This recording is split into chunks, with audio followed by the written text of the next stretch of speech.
What up mga idol? Naatadri karon sa Idol Barbershop and Beauty Salon. So for today's video, unboxing na sad ta mga idol. Unbox ta sa atong perfume. Ato ni siyang baligya sa atong shop for only 250 pesos. But wait, napay dungag nga detalye. Kudos sa atong supplier, naka-bubble wrap tanan. Sealed kaayo ang packaging, 100% legit ug masaligan. Oops, wait lang, may nagbasa idol. Atong i-check, fast forward tagamay.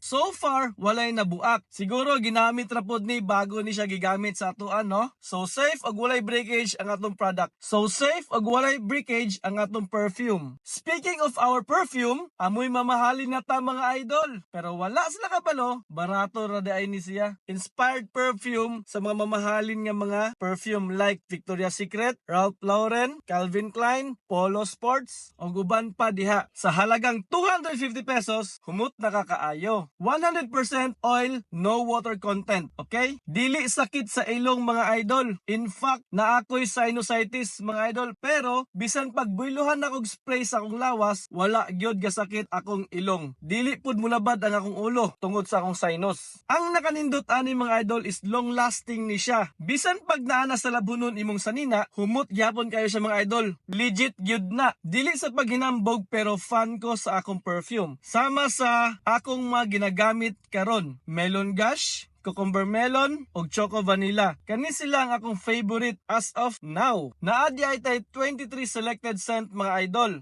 Diri lang gyud na sa atong Idol Barbershop sa ato ang My Box. Ang atong My Box mga idol is for rent. 200 per month gihapon na. Ulito na ko, ang location sa atong Idol Barbershop and Beauty Salon is naara gyud ta sa Employees Village, Fatima Uhaw, Jensen. Daghang salamat mga idol sa sunod na sad nga unboxing.